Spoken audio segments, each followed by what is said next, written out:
Hello, hello les amis, j'espère que vous allez bien. Encore une fois, on se retrouve de manière spontanée, sans intro, à la cool. On est entre nous. Prenez un petit thé, un petit café, un petit truc. Installez-vous tranquillou pour écouter ça. Ou bien, ne vous installez pas et continuez votre activité. C'est ça que j'aime avec les podcasts, c'est qu'on peut les écouter pendant qu'on marche, pendant qu'on prend sa douche, pendant qu'on cuisine, pendant qu'on est sur la route, en voiture, pendant sa pause déj, bref. Donc, fais comme tu le sens, fais comme c'est bon pour toi. Mais j'ai 2-3 petits trucs hyper sympas à te dire par ici. J'avais envie de te parler, tu l'as vu dans le titre, de ces choses qui rendent sexy. Mais alors sexy. Bien évidemment, version mindset. Et voilà, le mot sexy, il est juste un peu accrocheur, mais en vérité, ce que je veux dire par là, c'est qu'est-ce qui va rendre une personne, homme, femme, peu importe, là je parle même pas d'attirance physique, de couple, amoureuse, quoi que ce soit. Qu'est-ce qui rend une âme, une personne, une fréquentation attirante, agréable? Qu'est-ce qui fait qu'on peut être inspiré par cette personne-là, qu'on va l'apprécier, qu'on va se sentir bien en sa présence, peut-être même sans savoir pourquoi. Mais vous savez, il y a ces gens dont on aime la présence, qu'on aime côtoyer, sans trop nécessairement savoir pourquoi. On sent qu'ils nous font du bien, soit que voilà, leur présence nous apaise, nous fait du bien, soit que ça nous motive, ça nous booste, ça nous donne un petit coup de punch. Bref, il y a un truc chez certaines personnes qui fait que on est inspiré par ces gens-là, on est bien gravité autour de ces personnes-là. Je vais te donner des choses ici qui, selon moi, rendent une personne sexy. Et tu l'as bien compris, on parle pas d'attirance physique, on parle de fréquentation, d'énergie, de ce qu'elle vibre et du fait qu'on a envie d'être dans son énergie. Des choses qui peuvent toi aussi faire de toi une personne sexy, si tu les appliques et si tu les travailles. Ces choses-là, c'est déjà, en tout premier lieu, de savoir écouter. Tu vois, l'écoute, c'est hyper précieux et c'est aussi très très rare. J'en parlais en story il y a quelques temps. Il y a le prêtre de ma paroisse que j'ai invité à venir chez moi parce qu'on organise le baptême de mes filles, j'avais des questions, bref. Et on a discuté et j'ai confié beaucoup de choses que j'avais sur le cœur et cet homme-là, il m'a écouté. C'est-à-dire que il m'a pas interrompu, il m'a pas coupé à chaque mot, il m'a pas dit moi je. Il m'a pas dit ouais mais non, mais tu devrais ça, non mais parce que t'as pas compris, ah non mais Il a pas fait comme si il savait mieux que moi à ma place. Il m'a pas jugé. Il a pas simplement attendu que j'arrête de parler pour me parler de lui et de sa vie. Il a simplement écouté ce que je lui confiais, en silence, en respect, et après tranquillement, il m'a apporté des réponses, bien évidemment selon son prisme à lui de prêtre. Mais cette écoute-là, elle est hyper rare. Je sais que tu as minimum une, si ce n'est plus, minimum une personne dans ton entourage qui n'écoute jamais, qui va t'interrompre à chaque fois que tu parles pour parler d'elle. Ah oui, moi je connais une fille qui... Ah mais moi je... Ah parce que moi... Ou qui va simplement attendre que tu aies fini de parler pour parler d'elle, pour ne pas du tout rebondir sur ce que t'as dit, approfondir, te questionner, ça va tourner autour du moi, et moi je connais ci, et moi j'ai fait ça, et moi... Mais en fait, t'aurais pu ne pas parler, ça aurait été pareil. Et ben ça, c'est pas sexy, ça c'est pas agréable, on le sait, c'est désagréable. Et il arrive un moment du coup où ces personnes-là, on n'a même plus envie de discuter avec elles, parce qu'on sait que de toute façon, d'une, elles vont pas écouter ce qu'on dit, elles n'en ont rien à foutre, et en plus de toute façon, elles vont rebondir qu'en parlant d'elles. Écoutez. Poser une oreille, poser une présence, laisser l'espace à l'autre pour exprimer ce qu'il a besoin d'exprimer. C'est hyper important. Et ça va faire de toi aussi quelqu'un auprès de qui les gens ont envie de graviter. L'idée, c'est pas de devenir le réceptacle de la merde de tout le monde. L'idée, c'est pas de se dire, je vais devoir écouter tout le monde se plaindre et je vais, je vais écouter toutes mes collègues de boulot et chaque jour, elle me parle des mêmes choses et des problèmes avec monsieur et les enfants et trucs et si. Elle parle que d'elle et puis finalement, elle me pose jamais de questions sur moi, comment je vais, etc. L'idée, c'est pas de se dire qu'on doit se mettre au service des autres avec une écoute totale en acceptant que les gens ne s'intéresse absolument pas à nous, que ça n'est que dans un sens, c'est pas du tout ça. C'est par contre, quand quelqu'un a de l'importance pour toi, quand tu as envie de jouer le rôle d'écoute, d'oreille attentive, quand tu te dis, écoute là, je vois bien que cette personne, elle a besoin de se confier, et je suis d'accord avec le fait de recevoir ce qu'elle a à poser, eh bien, apporte une vraie écoute. Une écoute pleine de bienveillance, une écoute sincère, une écoute respectueuse, et pas une écoute pour juger, pour dire moi j'aurais fait ça, moi je connais des gens qui, et tu peux pas te plaindre, ou je sais pas quoi. Une vraie écoute. Ça rend sexy. Autre chose qui rend sexy, c'est de prendre ses responsabilités. Prendre ses responsabilités dans ses choix, dans ses actes, dans ses paroles, dans ses comportements, dans ses émotions. Il n'y a rien de pire, selon moi, encore une fois, on parle ici avec mon prisme et ma vision de la vie. Selon moi, il n'y a rien de pire qu'une personne qui va, par exemple, mal se comporter et te dire que c'est de ta faute. Non. Une personne qui va mal se comporter ou qui va avoir des comportements de merde, des paroles de merde, des actions de merde, faire des choix de merde et dire que c'est de ta faute ou que c'est de la faute de la société ou que c'est de la faute de tout et de tout le monde. Moi, j'ai longtemps été comme ça pendant mon adolescence et ma vie de jeune femme. J'ai déjà parlé de mon parcours. Donc vraiment, une fois de plus, je ne juge pas. Mais c'est hyper important de prendre conscience que ce comportement-là, il est repoussant. Il est repoussant parce que ça ne fait pas de toi une personne solide, stable, sûre, qui inspire la confiance. Ça fait de toi, ça renvoie de toi l'image, et c'est ce que c'est dans le fond, de quelqu'un d'instable, de pas solide, qui cherche à se dédouaner de ses choix, de ses responsabilités, de ses propos. Et ça, c'est pas rassurant. Ça, c'est pas rassurant. Ça ne fait pas de toi une personne qu'on va juger stable et rassurante. Parce que si t'es pas capable de prendre la responsabilité de tes choix, de tes paroles, de tes émotions, de tes décisions, de tes comportements, de tes habitudes, ça veut dire que potentiellement, en gravitant dans ta sphère, à un moment, tu vas tout nous foutre sur les épaules aussi. Que les choix, les habitudes de merde que t'entretiens, les paroles que t'auras prononcées, les comportements que t'as, tu vas à un moment considérer que c'est de notre faute et tu vas nous le foutre sur les épaules. Et ça, on n'a pas envie. Et même pour toi, si toi, t'es du genre à mettre la responsabilité de ce qui t'arrive, de ce que tu vis, de ce que t'as fait, de ce que t'as dit, etc., tout le temps sur les autres, à l'extérieur, mais c'est hyper désempuissant, ça ne se dit pas, mais t'as compris.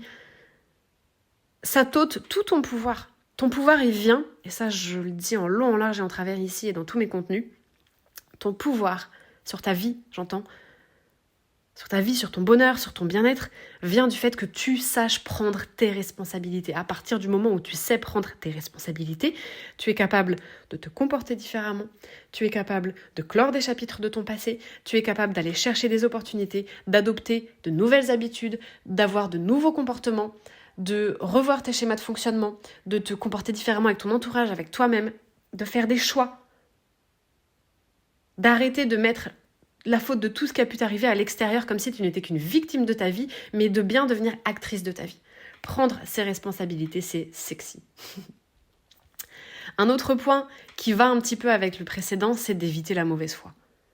Il n'y a rien de pire que les gens de mauvaise foi, c'est catastrophique. Et une fois de plus, là je pense que quand je te dis ça, je sais que tu penses à quelqu'un de ton entourage, peut-être à plusieurs personnes, il y a des gens, j'ai l'impression que c'est inné chez eux d'être de mauvaise foi. Tu les as vus faire un truc, tu les as entendus dire un truc. Ah non. Oh non. Ah ben sûrement pas. La mauvaise foi, c'est catastrophique. C'est vraiment un trait de caractère qui est pas attirant, qui est pas joli, qui n'est pas, une fois de plus, qui est pas rassurant. On n'a pas envie de graviter avec des personnes qui sont de mauvaise foi. Pourquoi ? Parce que on les voit. Il y a un petit peu de mauvaise foi qui peut venir chez tout le monde. Tu vois, c'est aussi un trait humain, de temps en temps, comme ça. Mais on peut aussi, quand on voit qu'on a fait preuve de mauvaise foi et qu'on est un peu grillé, en rire et dire bon bah c'est vrai que là j'ai un peu abusé, j'étais de mauvaise foi. En rire, on tourne à la dérision, on s'excuse, on passe à autre chose, on reprend nos responsabilités. Mais cette mauvaise foi, dure de dur, là, on n'en démord pas. Ah non. Oh mais c'est catastrophique. Personne n'aime discuter avec quelqu'un de mauvaise foi. Personne n'a envie de graviter autour de quelqu'un qui est constamment de mauvaise foi. On n'a pas envie, c'est pas agréable. C'est pas sexy. Une fois de plus, spirituellement parlant, mindsetement parlant. Donc évitez la mauvaise foi. Parce qu'en plus, souvent, les gens, ils t'ont capté, ils t'ont vu, ils t'ont entendu, ils t'ont vu faire. Ils t'ont entendu dire des trucs différents à différentes personnes, etc. Ça donne pas une belle image, c'est pas joli. Évitez la mauvaise foi. Et ça revient à prendre ses responsabilités. Bah oui, t'as merdé, t'as fait un truc nul. t'as dit bleu alors qu'en fait, c'était pas bleu qu'il fallait dire, eh ben, assume. Assume. Tu seras toujours 1000 fois plus sexy d'assumer ta boulette que d'être de mauvaise foi alors que tout le monde l'a vu. Donc, prendre ses responsabilités, éviter la mauvaise foi. Autre chose aussi qui te rend sexy, énergétiquement parlant, relationnellement parlant, c'est le fait de savoir dire pardon. Alors, dire pardon, pour moi, longtemps, ça a été très difficile, voire ça m'arrachait la gueule. Une fois de plus, mon parcours, mon adolescence hyper difficile, ma vie de jeune adulte hyper difficile, pleine de colère, de personnes, de jeunes femmes qui s'aimaient pas, etc., qui avaient honte d'elles. J'en ai beaucoup parlé dans mes contenus, donc je te laisse aller fouiller tout ça. Mais dire pardon, vraiment, ça m'arrachait la gueule, quoi. Admettre que j'avais pu faire un truc nul, que j'avais pu blesser, que j'avais pu mal me comporter, c'était... ah non, bah voilà, la mauvaise foi. Ah non, c'est de la faute de l'autre. Au secours. Au secours. Dire pardon de manière très spontanée, très simple. Je m'excuse, pardon, je suis désolée. C'est quelque chose qui est vraiment devenu facile pour moi il y a seulement quelques années. Et là, j'aurai 36 ans cet été. Il y a seulement quelques années. Et je le dois à mon conjoint, mon chéri, au père de mes filles, qui lui est d'une nature gentille et qui va facilement savoir dire pardon. S'il a été de mauvais poil et qu'il a parlé un peu brusquement, il va vraiment savoir dire pardon. Et au début, ça me surprenait au début de notre relation, parce que moi, j'avais pas l'habitude de ça, ni de le dire, ni de le recevoir. J'avais l'habitude plutôt de relations maltraitantes, et où on me disait pas pardon. Et bien ça, le fait, et ça c'est hyper important, le fait de partager ma vie avec quelqu'un qui, lui, sait faire ça, ça m'a ouvert à savoir aussi faire ça. Parce que ça m'a fait me sentir en sécurité, parce que quelque part, si ça m'arrachait la gueule de dire pardon auparavant, c'est parce que j'avais l'impression de me mettre en position de bassesse, de soumission, de vulnérabilité. Parce que moi, j'ai grandi dans un marche ou crève. Et j'avais l'impression de me montrer faible en disant pardon. D'admettre que j'avais merdé, c'était admettre mes faiblesses. Et donc, c'était impossible pour moi. Par contre, d'être dans une relation où l'autre savait le dire, m'a fait me mettre en sécurité par rapport à ça. Et m'a fait me dire, c'est pas un aveu de faiblesse, en fait, de dire pardon. Au contraire, c'est de la force. Ça revient encore une fois à prendre ses responsabilités, mais c'est de la force de savoir dire, je me rends compte que là j'ai mal agi, j'ai mal parlé, j'ai fait ceci, j'ai fait cela, je t'aime et je tiens à te dire que je m'en excuse. Mais c'est hyper fort, c'est clairement pas un aveu de faiblesse, c'est hyper, hyper fort. Et dire pardon, ça pourrait aussi être une force pour toi. Parce qu'on n'a pas envie dans le fond de blesser les gens qu'on aime. Alors, ça veut pas dire que parce que quelque chose qu'on a pu dire a fait de la peine à quelqu'un qu'on aime, qu'il faut obligatoirement s'excuser. On n'est pas responsable non plus de la manière dont les gens prennent les choses, et parfois on va dire les choses en toute conscience parce qu'elles sont justes pour nous, et si l'autre le prend mal, ça lui appartient. Ça veut pas dire que tu dois t'excuser à tort et à travers. Par contre, savoir dire pardon, quand t'as été désagréable, quand t'as dit un truc à blesser l'autre et qui dépassait, que tes mots dépassaient ta pensée, quand ceci, quand cela, c'est libérateur, ça fait du bien, ça consolide la relation parce que ça augmente la confiance qu'on a en l'autre et c'est hyper beau et c'est hyper sexy. Autre chose qui rend sexy version mindset, c'est de tout simplement tenir parole. Tenir parole, je pense qu'il n'y a pas pire que quelqu'un dont on sait qu'il n'a aucune parole, qui nous promet des trucs mais de toute façon on sait que ça n'arrivera jamais, qui va nous dire des trucs alors qu'on sait que c'est que du flan, c'est que du pipeau et que derrière il y a que dalle, qui va nous faire des promesses, on va compter dessus et puis le jour J, il n'y a plus personne. C'est catastrophique. C'est catastrophique, ça fout en l'air la confiance qu'on a en la personne, ça fout en l'air la crédibilité qu'on apporte à cette personne,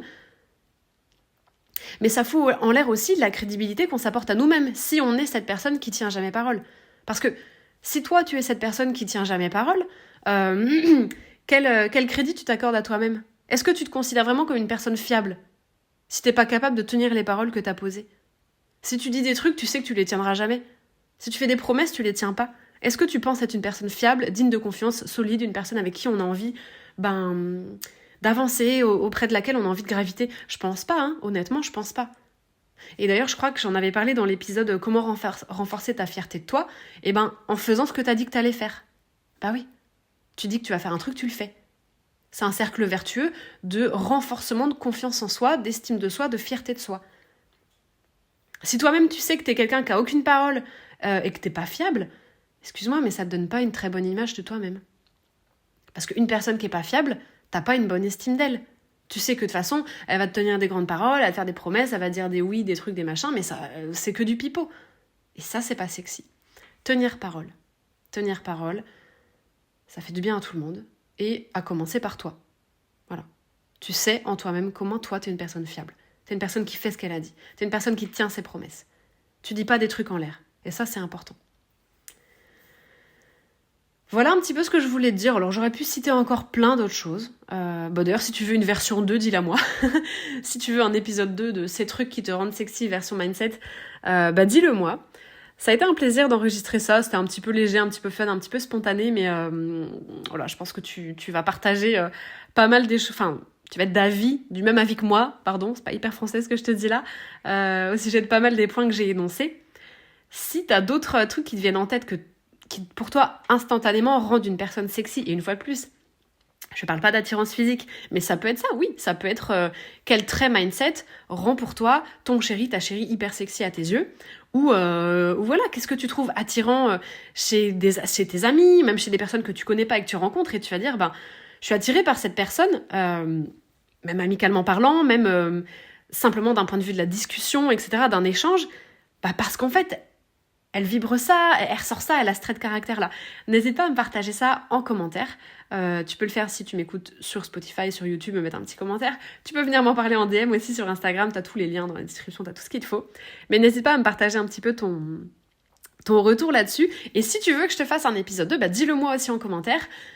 Like, partage, commente, ça soutient mon travail, ça me fait du bien, ça me fait plaisir, ça me donne pas l'impression de parler dans le vide, parce que c'est sympa, moi j'adore beaucoup, j'aime beaucoup parler, j'adore partager mes conseils, ma vision des choses, etc. Mais parler dans le vide, c'est pas mon truc et ça m'intéresse absolument pas, donc voilà, crée de l'interaction avec moi, tu peux partager, tu peux liker, tu peux mettre 5 étoiles sur Spotify si tu veux, tu peux commenter, bref, partage à tes amis, à qui tu veux. À ton chéri pour lui dire tiens chéri, si t'étais un peu plus comme ça, je te trouverais d'autant plus sexy. Mais voilà, n'hésite pas à interagir avec moi parce que ça me donne moins l'impression de parler toute seule face à mon micro. Et puis voilà, après tout ça je le fais pour vous. C'est dans ma tête à moi, donc c'est pas pour moi que je le fais parce que c'est déjà dans ma tête. Si je le fais, c'est vraiment pour essayer de créer de l'ouverture, du déclic, peut-être des prises de conscience, un peu de légèreté, un peu de fun, un peu de bien-être. Donc vraiment, montre-moi que ça te sert, que ça te plaît, que ça te fait du bien. Et puis, à très très vite pour l'épisode 2, si jamais tu le veux, cet épisode 2.